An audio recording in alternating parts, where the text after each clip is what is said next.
Hello, I'm Chrissy Hellier and I'm back with you today to talk to you on behalf of the Duro Learning and our Parenting in the Digital Age series launch. Today's topic is all about, is my child really learning when they're playing games online? So I am a parent myself. I have 3 beautiful children, 2 girls and a boy, and my youngest child is my boy. And of course, he is an avid gamer.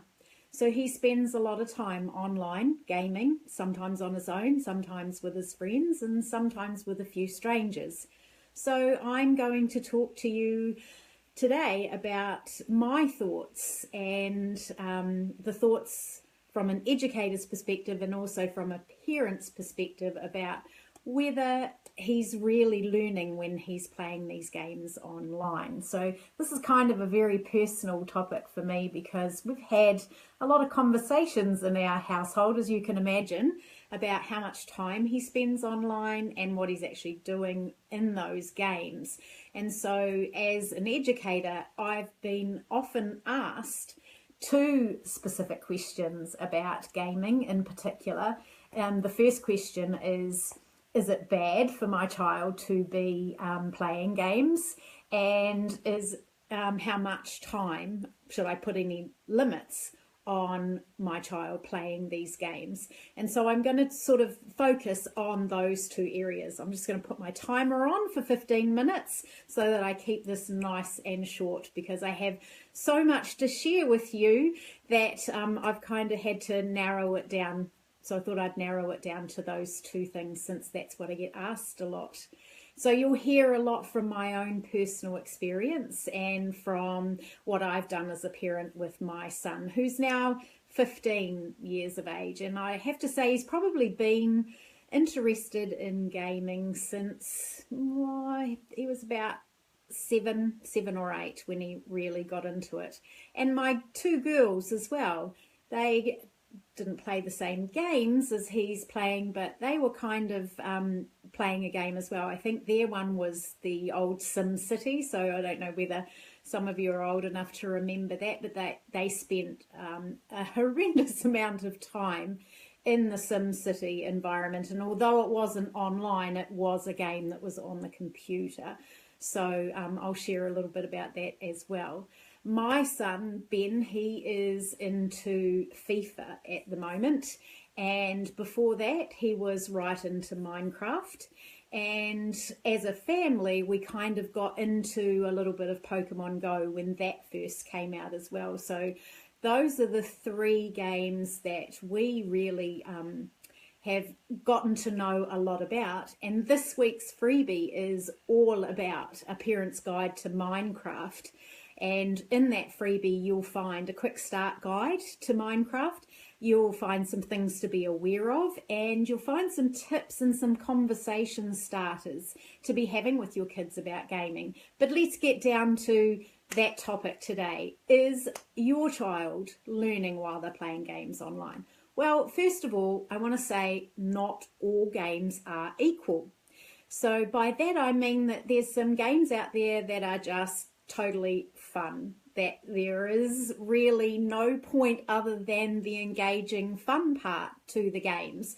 And I'm not kind of talking about those games, and you'll know those games that your kids are playing that they have no purpose.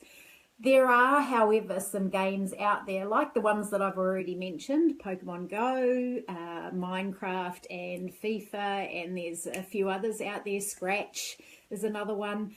They're the games that I'm talking about. They're the games that have a purpose. I think the number one thing is that these games are engaging. They've managed to hook our kids, and what we need to do is really harness the power that those games have. And so when I think about, is my child really learning when they're playing games online? Well, they are. And you may not have thought about it before, but there's several things that are really quite valuable about gaming. So not only are there really, believe me, honestly, there are some reading and writing skills involved. There's an array of problem solving skills and critical thinking skills involved in gaming. And there's also the communication collaboration side. So those three skills alone are of value for encouraging or allowing our children to play games. There's there's a lot of research coming out lately about how games can help kids learn. There's research that has discovered that it increases spatial knowledge. It can improve an aptitude for math and science, which are some areas of learning that we really need lots of girls and boys to get involved in. And there's also some research out there that is saying that the physical dexterity of getting around a keyboard and a touch screen is massively improved by gaming. And I can tell you from my own personal experience that my son can navigate his way dexterously with his thumbs around his gaming console far more superior than I ever can. But I think more important than that is that what games do, or what the gaming environment does, is it provides opportunities for our kids to learn through failure. And what I mean by that is it never ceases to amaze me how long my son in particular spends trying to achieve something in a game. Whereas when I see him trying to achieve something outside of a game, he's more likely to give up earlier than he is inside a game. And I've had a few conversations with him about that, and it's kind of like, it's not okay to fail outside of a game, but it's okay to fail inside a game. And I need to delve into that one a little bit more with him and try and get to the bottom of that, but I haven't managed to do that yet. But I thought that was a really interesting thing for him to say, and I think that it has something to do with that they know that eventually they will succeed, that either their friends will help them, or there'll be some tutorial out there that they can find, go to and watch over and over again. So I think that that's what it is. I think that they can access things that can help them succeed, and that's what makes those learning through failure okay to do inside a game.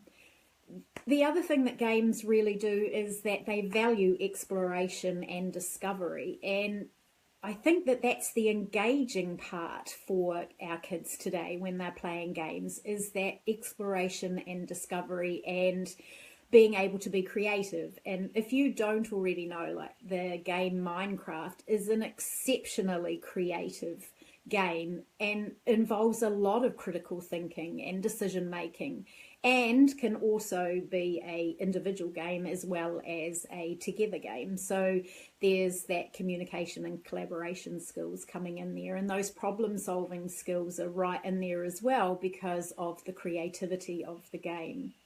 So that kind of leads into the last thing about how games help, and that's that they really do provide some opportunities to learn and to collaborate and work together to accomplish a task.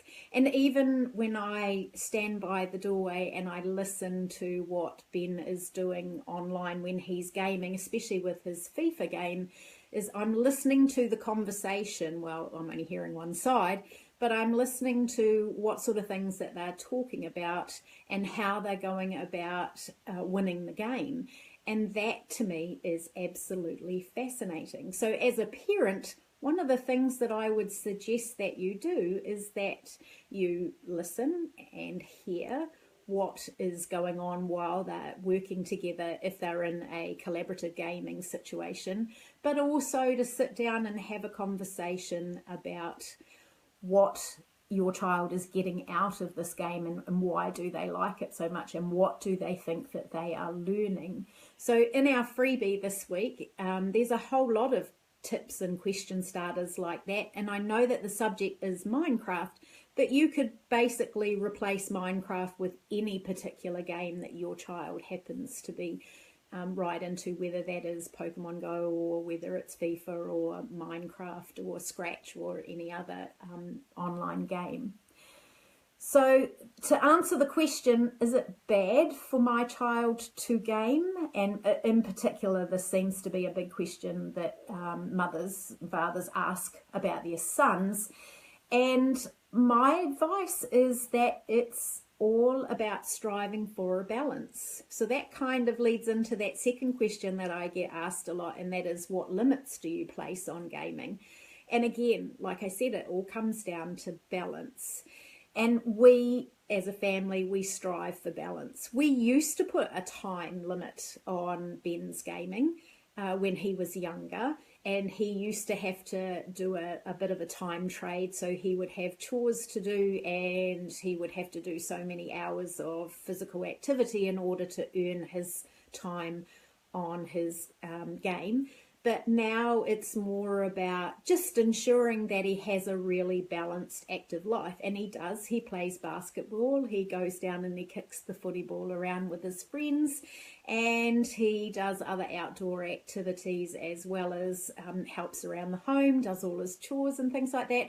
So for us, it's more about the balance. I'm not so worried now about the amount of time that he spends online, because I know he has a fairly balanced and active life. So I think the other thing that is really, really important, and I can't stress this enough, it's value the games that they are playing. You know, really sit down and take a moment to kind of understand what it is that your child is getting out of the game, and do a little bit of research and delving yourself about the game and see if you can find out what the specific purpose is of the game. But value their reason for liking it, because it's engaging, it's enjoyable for them. And if you discover that it is a bit of a time waster game, then perhaps you can use your persuasive skills as a parent and guide them to perhaps a game that is more purposeful and meaningful. And you can find a whole range of resources online about particular games and the pros and cons of them. And if you don't feel comfortable doing that, then know that we have at edurolearning.com, we have a range of resources for you as parents that can kind of help you navigate this whole world of gaming, starting with this week's freebie. Now, there's something really, really special about this week's freebie, and if you have a child that is right into Minecraft, or is about to, or is talking about how they'd like to get into Minecraft, inside this week's freebie is a video, and this is a video chat of me talking to a very good friend of mine, Tara, and her 10-year-old daughter, Sojo, who is an avid Minecrafter. She's awesome, and so is my friend Tara, but I encourage you to watch the video and listen to what Tara says from a parent's perspective about the learning that's going on, the learning that she sees when she takes the time to sit down and be involved in what Sojo is doing with the game, and how they've kind of evolved a little bit further into being more creative, and that stemmed from her actually being involved in this Minecraft game. I mean, now she is making tutorials for other Minecrafters, which is just amazing, and she's just passionate about it and she wants to share it with everyone. So, you know, that's a bonus that has come out of Tara fostering this creativity and the learning that she could see was coming out of Sojo spending so much time with the Minecraft. And that is one very balanced young lady who has a very active life away from the screen as well. So they've really managed to strive for that great balance. So that's kind of those two questions. Is it bad for my child to game? No, it's not. but I would encourage you to delve a little bit deeper into the game and what is it and how does it help my child learn and what is my child getting out of it, and then strive for that balance, that they're not becoming addicted to spending copious amounts of time doing the gaming. I mean, we really have to, as parents, be mindful of any kind of addictive behavior in our life's activities. It doesn't matter whether it's online or offline. So we always want to strive for that balance in anything that our kids are doing. So that is it for this week's topic. Is your child learning while they're playing games online? Yes, they actually are.